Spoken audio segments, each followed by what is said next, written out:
నమస్తే నేను మీ కుప్ప పద్మిని ఇన్నాళ్ళు మీ సపోర్ట్ ని నాకు అందిస్తూ మీ ప్రేమని నాకు అందిస్తున్న ప్రతి ఒక్కరికి కృతజ్ఞతలు ఇప్పుడు చూడబోతున్న ఈ వీడియో కూడా ఖచ్చితంగా మీకు ఉపయోగపడుతుంది లైక్ షేర్ అండ్ సబ్స్క్రైబ్ చేసి మీ ఇష్టాన్ని అలాగే మీ సపోర్ట్ ని నాకు అందించండి అలాగే ఈ వీడియో పట్ల మీ అభిప్రాయాన్ని కమెంట్ సెక్షన్ లో కమెంట్ చేసి నాకు తెలియజేయండి నమస్తే వెల్కమ్ టు అవర్ ఛానల్ నేను పద్మిని ప్రస్తుతం పాటు ప్రముఖ ఆధ్యాత్మికవేత్త వాస్తు జ్యోతిష పండితులు లలిత ఉపాసకులు వాస్తు జ్యోతిష శిక్షణ నిపుణులు బ్రహ్మశ్రీ నానాజీ పట్నాయక్ గారు మనతో పాటు మాట్లాడతాం సార్ నమస్తే సార్ సార్ చాలా మంది కంప్లైంట్ ఏంటి అంటే మాకు డేట్ ఆఫ్ బర్త్ లేదండి టైమ్ ఆఫ్ బర్త్ లేదు కరెక్ట్ గా తెలియదు ఉంది కానీ అది కరెక్టో కాదో అన్న సంశయం ఉంది ఇట్లా చెప్తూ ఉంటారు కదా అయితే రకరకాల అంటే జాతక చక్రం లేని వాళ్ళకి రకరకాల పద్ధతుల్ని అనుసరించి ప్రెడిక్షన్స్ అనేది అందిస్తుంటారు ప్రశ్న లగ్నం ఒకటైతే ఇంకేమైనా ఉన్నాయా పద్ధతులు మీరైతే దేన్ని అనుసరిస్తారు సార్ అంటే ఒకటండి ఇప్పుడు వాళ్ళ జాతకం లేదు వాళ్ళు ఎప్పుడో పుట్టారు అప్పట్లో ఒక 50 ఏళ్ళ క్రితం రాయలేదు అనుకో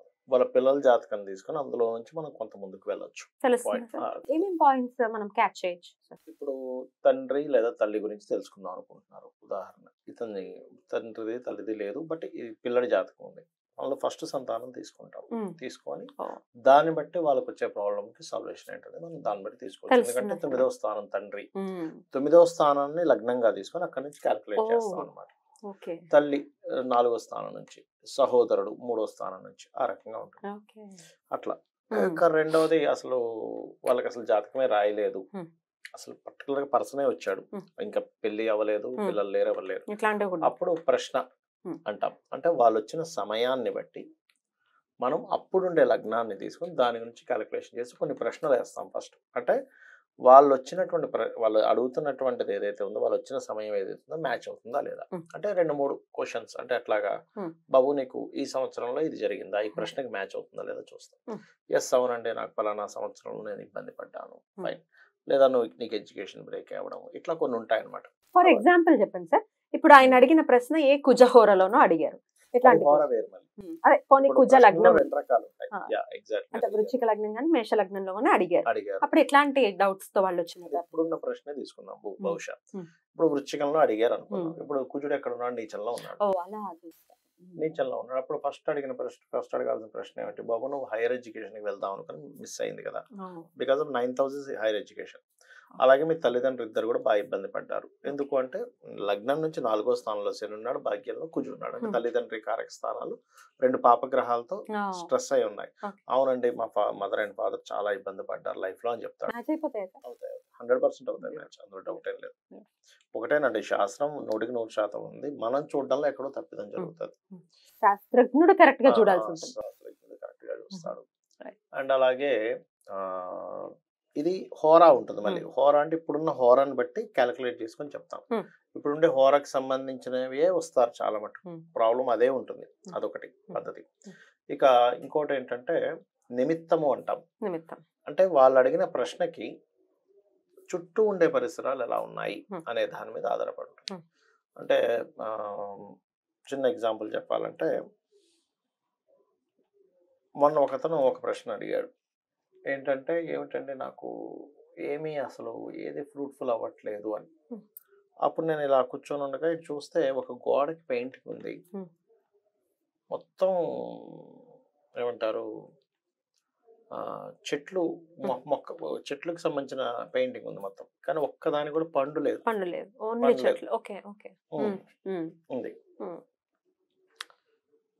మరి ఆ వ్యక్తి అడిగినటువంటి ప్రశ్నకి ఆ నిమిత్తాన్ని తీసుకొని ఏం చెప్పాలి ఒక పండుగ కూడా లేదు కదా ఫ్రూట్ఫుల్ అవ్వదని చెప్పాలా ఎనీథింగ్ ఫ్రూట్ఫుల్ అవుతుందని చెప్పాలా అంటే వస్తుంది ఇంకా ఫ్యూచర్ లో అంటే దానికి ఎట్లాగా అంటే దాని తర్వాత మనం చేసే చర్య అప్పుడుండే సమయాన్ని అంటే అప్పుడుండేటువంటి ప్రశ్నను వేసుకొని లగ్నాన్ని వేసుకొని అప్పుడుండే టైం ఎంత అవుతుందో చూసుకొని దాన్ని బట్టి చూస్తాం. అప్పుడే కరెక్ట్ గా 9:09 అయింది టైం 9:10 లోకి మారింది అంటే 9:10 అప్గ్రేడ్ ఉంది అక్కడ.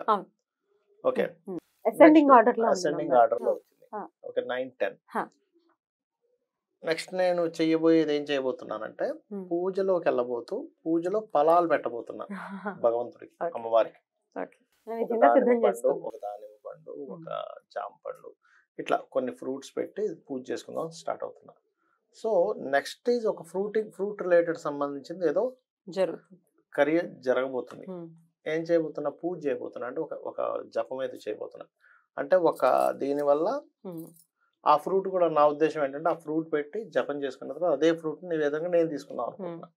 సో, అక్కడ ఉన్నటువంటి ప్రశ్నకి, తర్వాత జరగబోయేటువంటి విషయానికి కనెక్టివిటీ ఉంది.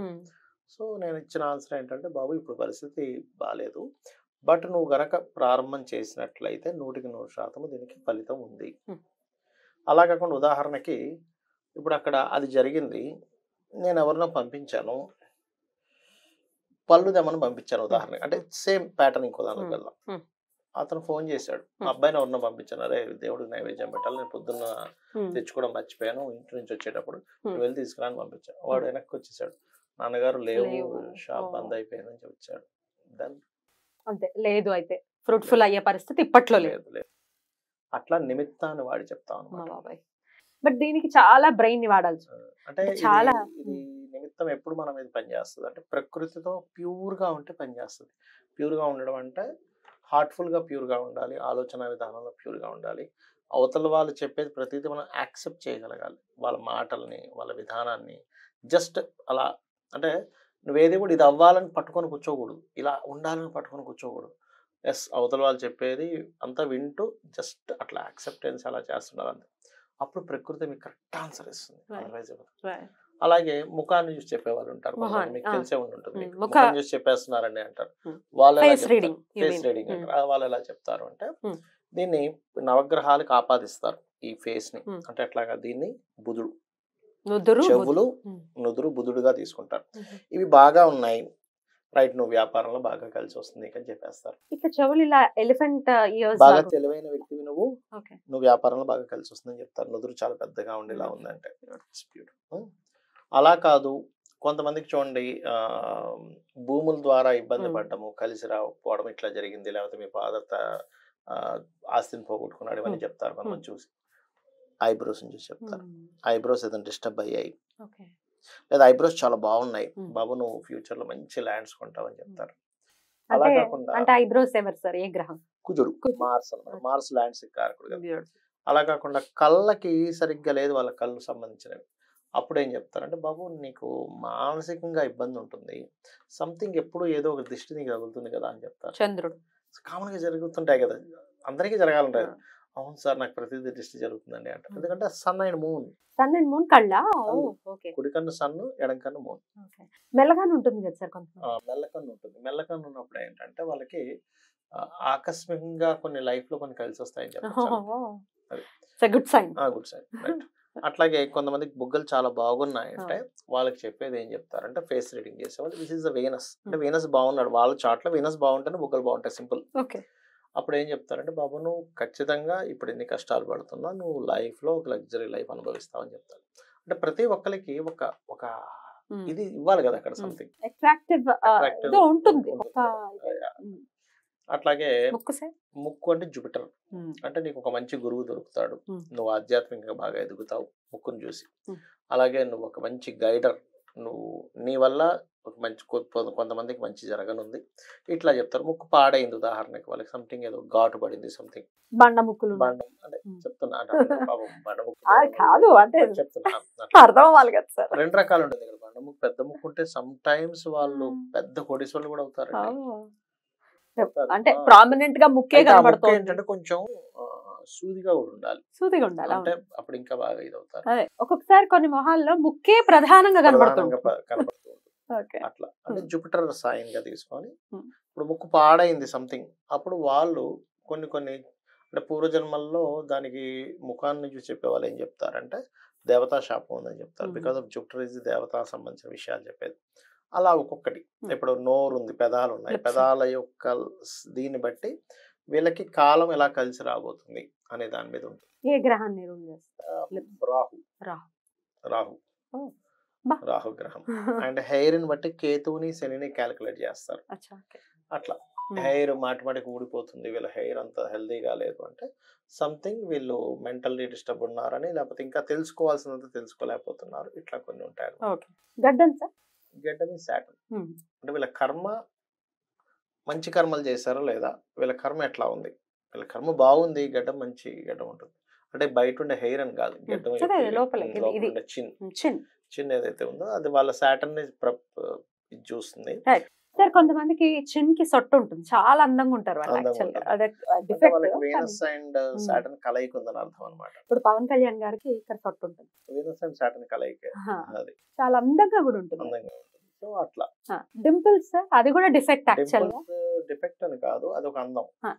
కానీ సైంటిఫిక్ పరిభాషలో చూసుకుంటే అక్కడ మజల్ కాలేదని అర్థం, అంటారు. కానీ ఎంత అందంగా ఉంటుంది. అందంగా ఉంటుంది. దాని అర్థం అది కూడా వీనస్ చాలా బాగున్నాడు అని అర్థం. శుక్ర స్థానంలో డింపుల్ వచ్చి అందాన్ని ఇచ్చింది కదా, వీనస్ ఇస్ గుడ్ పొజిషన్. నవాంశ అండ్ రాశి చక్రంలో కూడా బాగున్నాడు అని అర్థం. Beautiful, right. ఇలా అర్థం చేసుకోవాలి. అలాగే ఎలాగో సబ్జెక్ట్ మీరు చెప్తున్నారు కాబట్టి అడిగేస్తున్నాను సార్, ఇక్కడ కూడా డింపుల్స్ పడతాయి కొంతమంది. అవునవును. అంటే గడ్డం దగ్గర కూడా డింపుల్స్ పడ్డాన్ని ఎట్లా గడ్డం రూపంలో ఎక్కడైనా డింపుల్స్ పడ్డాయి అంటే అక్కడ వీళ్ళకి ఒక అందాన్ని ఇచ్చింది కాబట్టి శుక్రుడు శనితో ఎక్కడో కనెక్టివిటీ ఉన్నాడు వాళ్ళ జాతకంలో.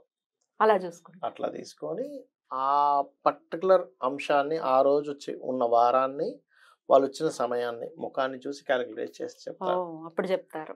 అది చాలా పెద్ద సబ్జెక్ట్. నేను అందులో పెద్ద అంటే కొంతవరకే తెలుసుకున్నాను, బట్ నేను తెలుసుకున్నంత ఆస్ట్రాలజీ వాస్తాయి. బట్ రిలేట్ చేసుకుంటూ వెళ్తే మీకు ఆన్సర్ మాత్రం ఖచ్చితంగా దొరుకుతుంది.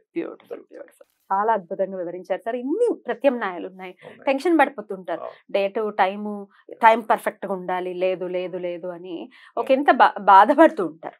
లేదు ఇంకా బోల్డ్ అని ఉన్నాయి ప్రత్యామ్నాయాలు. ఒకటే ఇక్కడ ఏంటంటే మన జాతకం ఇలా ఉంది, ఈ ఇబ్బంది పడుతున్నాను, లేకపోతే నేను ఈ పని చేశాను ఇబ్బంది పడుతున్నాను, లేకపోతే ఈ డెసిషన్ తీసుకుని ఇబ్బంది పడుతున్నాను అనేది ప్రతి ఒక్కరికి ఒక లైఫ్ లో ఒక జర్నీ వెళ్తూ ఉంటుంది. కానీ మీరు ఎక్కడ ఉన్న లైఫ్ లో ఒకటే అర్థం చేసుకోవాలి, నేను ధర్మంగా ఉంటూ అమ్మవారిని పట్టుకొని నేను ముందుకు వెళ్తాను, నాకు ఇంక తిరుగులేదని మైండ్ లో ఫిక్స్ అవ్వాలి ఫస్ట్. అది గనక ఫిక్స్ అవ్వగలిగితే మిమ్మల్ని ఎవరు ఆపలేరు ఈ ప్రపంచంలో, ఎవరు ఆపలేరు.